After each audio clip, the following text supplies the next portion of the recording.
Did you know that heartbreak can actually cause physical pain? It's a phenomenon that has been studied extensively by scientists and psychologists alike. When we talk about a broken heart, it's not just a metaphor. The emotional turmoil we experience can manifest in physical symptoms, making the pain feel all too real. It's true. When we experience the loss of a relationship, our brains process it similarly to physical injury. The same areas of the brain that light up when we feel physical pain are activated when we go through emotional distress. This is why heartbreak can feel like a punch to the gut or a weight on our chest. It's raw, it's real, and it hurts. The tears we shed are a testament to the depth of our feelings.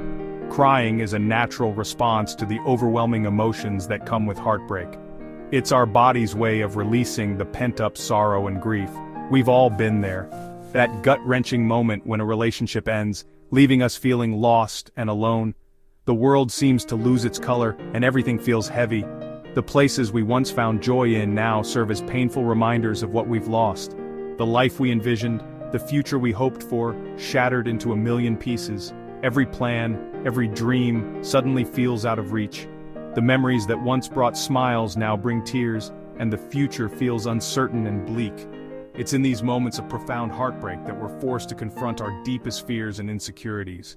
We question everything about ourselves and our worth. The silence can be deafening, and the loneliness overwhelming. But it's also in these moments that we find our true strength. We question our worth, doubt our ability to love and be loved, and wonder if we'll ever truly heal. But healing is a journey, not a destination. It takes time, patience, and self-compassion. As we navigate through the pain, we learn more about ourselves and what we truly need.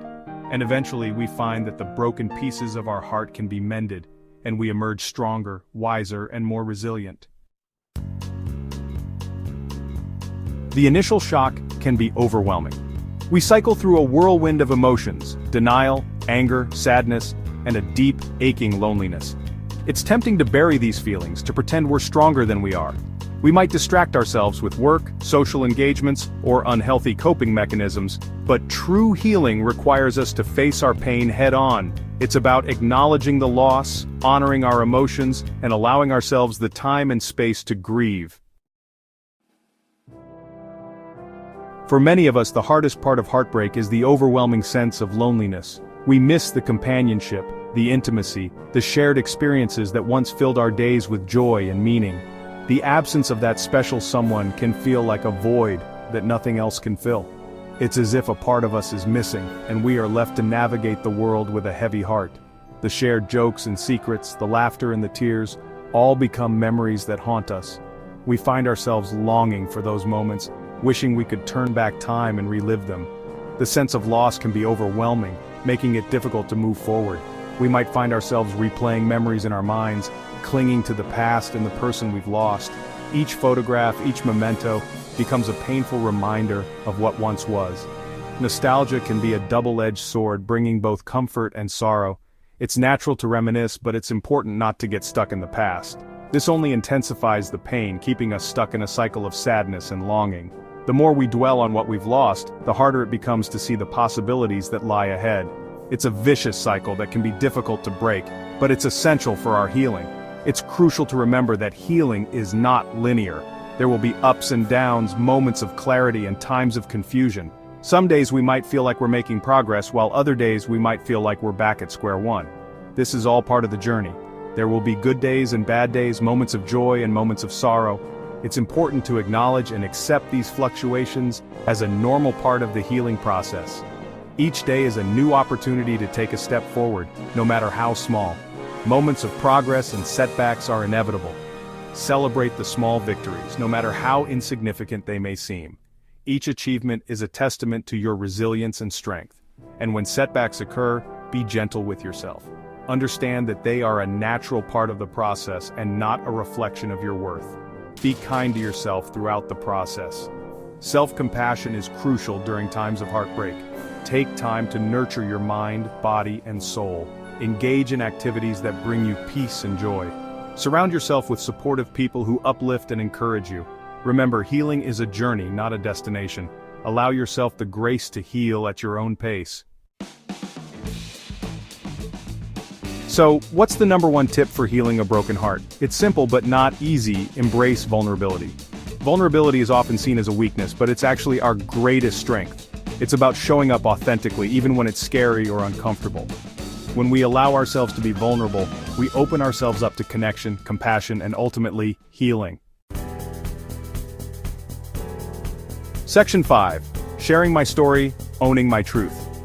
I know firsthand the transformative power of vulnerability. It's not just a buzzword or a trendy concept, it's a profound way to connect with others and, more importantly, with ourselves. When we allow ourselves to be vulnerable, we open the door to genuine human connection and understanding. After my own divorce, I felt lost and broken. It was as if the ground had been pulled out from under me, and I was free-falling into an abyss of uncertainty and pain. The life I had known was shattered, and I was left to pick up the pieces. I was ashamed of my pain, terrified of being judged. The stigma surrounding divorce and the fear of being seen as a failure weighed heavily on me. I felt like I had to put on a brave face to pretend that everything was okay, even when it wasn't. But I knew I couldn't heal in isolation. The more I tried to bottle up my emotions, the more they consumed me. I realized that in order to move forward, I needed to confront my pain head-on and seek support from those around me. So I started sharing my story, first with close friends and family, then with a therapist. It wasn't easy at first. The words felt heavy, and the fear of judgment lingered. But with each conversation, I felt a small sense of relief, a glimmer of hope. Eventually, I began to share my experiences more publicly, through my writing and speaking engagements. I wrote blog posts, articles, and even started a podcast. Each time I shared my truth, I felt a weight lift from my shoulders. It was as if I was reclaiming my narrative, one word at a time. Each time I shared my truth, I felt a weight lift from my shoulders. The act of sharing became a form of therapy, a way to process my emotions and make sense of my experiences, and in doing so, I found that I was not alone. I realized that I wasn't alone in my pain. There were countless others who had gone through similar experiences who understood the depths of my sorrow and the challenges of rebuilding a life. This sense of shared humanity was incredibly healing. I discovered that my vulnerability was actually a source of strength and connection. By opening up, I was able to forge deeper, more meaningful relationships. I learned that true strength lies not in hiding our struggles, but in embracing them and allowing others to see our authentic selves. This journey of sharing my story and owning my truth has been transformative, and it continues to shape who I am today. One pivotal moment stands out in my healing journey. I was giving a talk about vulnerability, sharing my deepest fears and insecurities with a room full of strangers. As I spoke, I noticed a woman in the front row, tears streaming down her face. After the talk, she approached me, her eyes filled with gratitude. She shared that my words had given her permission to feel her own pain, to embrace her own vulnerability. In that moment, I realized the profound impact of authenticity and connection.